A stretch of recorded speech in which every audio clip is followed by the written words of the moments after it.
That just makes no fucking sense. I mean, it's just bullshit. Fuck.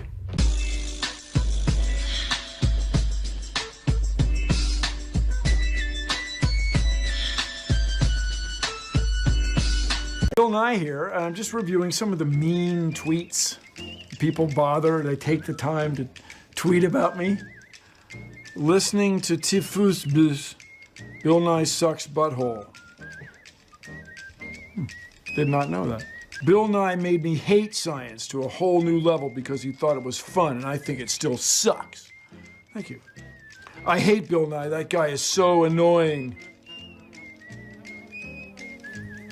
Like, so annoying. It's the motherfucking Eagle Double G. Snoop Dogg. I hate watching these Bill Nye videos. I'd rather watch paint dry. And it's not, it doesn't say I, it just says I. And I gotta tell you, have you ever watched paint dry? Let me ask you something. Does it dry from the top first and the bottom later? Or does it dry from the bottom first and the top later? You could find out. It's the motherfucking Eagle Double G. Snoop Dogg. You know I'm mobbing with a wiener.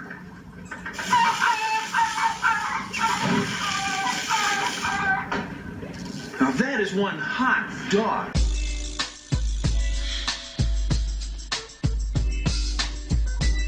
Everybody's talking about how college education isn't worth it. It's not a good value.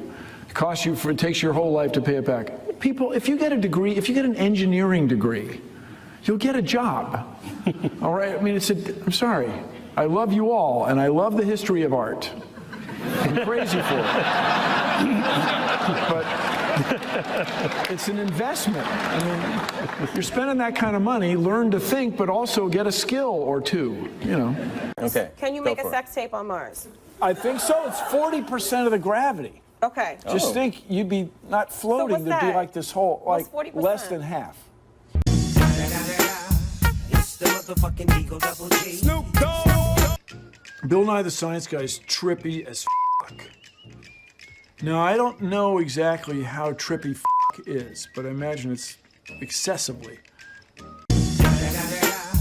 It's the motherfucking Eagle Double G. Snoop Dogg. What do you think about de-extinction or trying to genetically recreate extinct species? Oh, I think it'd be cool, in moderation. What would you start with?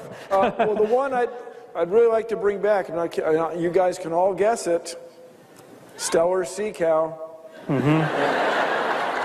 So apparently in 1870-something, the captain wrote in his book, I think we got the last one today. So this was a marine mammal akin to the Floridian manatee. Manatee. Yeah. But a saltwater animal, lived in the Bering Sea largely, and apparently because of its aspect ratio was a result of myths about mermaids. And so that one I'd love to see. I'd love to get a dodo bird back. That was thoughtless. And I mention these two because they're recent. I got a feeling if we brought them back, first of all, it might be technically possible to bring them back. And the other thing, I think the ecosystem could tolerate it, like this reintroducing of these recent species. But come on, if you had a Tyrannosaurus, that'd just be freaking cool. Now suppose we want to make a big static electrical charge. Well, we could use something like this. This is called a Van de Graaff generator. It's named after Robert Van de Graaff. So here's what happens. Electrical charges are deposited on this rubber belt. The rubber belt turns and redeposits the electrical charges up here on this metal ball. Now, since this next part of the demonstration rocks, I'm gonna put on my rocker wig of science. Yeah! Now, start the rubber belt turning. Electrical charges are being deposited on the metal ball. They're running through my arm and being deposited in me. And look, it's building up in my rocker wig of science. See, since these charges are all the same, they're not attracting. No, they're repelling. They're pushing apart. So they're pushing the hairs of my rocker wig apart. Now, if I could find a way to get these electrical charges off of me back into some other parts of the room, the hairs wouldn't repel each other. There wouldn't be a static electrical charge. No, the charge would jump. Let's try it. Watch what happens when I bring this ball near this ball.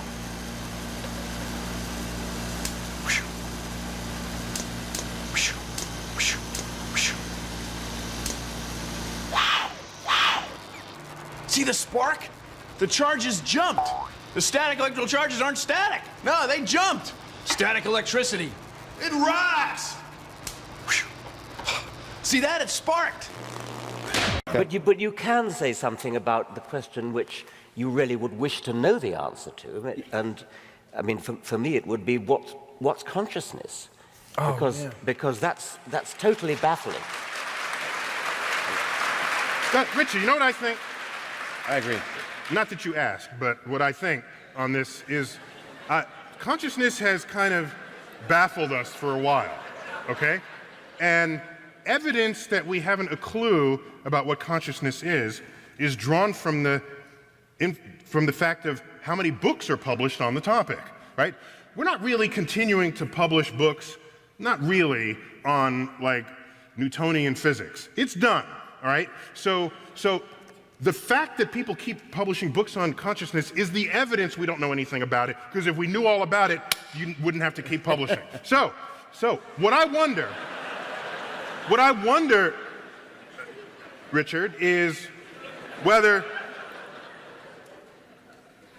there really is no such thing as consciousness at all, and that there's some other understanding of the functioning of the human brain that renders that question obsolete. To that, I've got to say, like, oh, wow.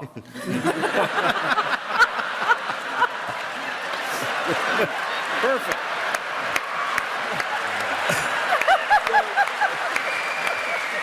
Okay. And am I like thinking, or am I just like thinking that I'm thinking?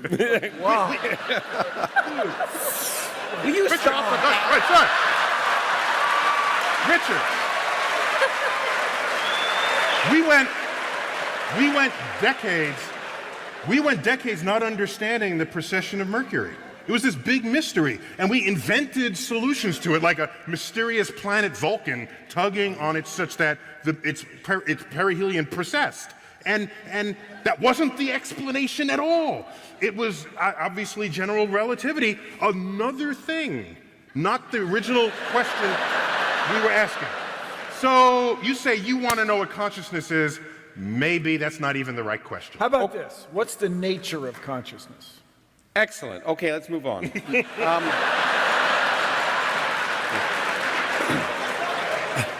Actually, Tracy, I think I want to direct this one to you.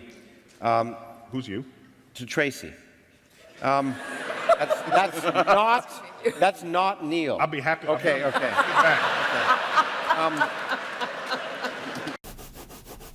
Oh, hi. Rub a balloon on your hair and bring it near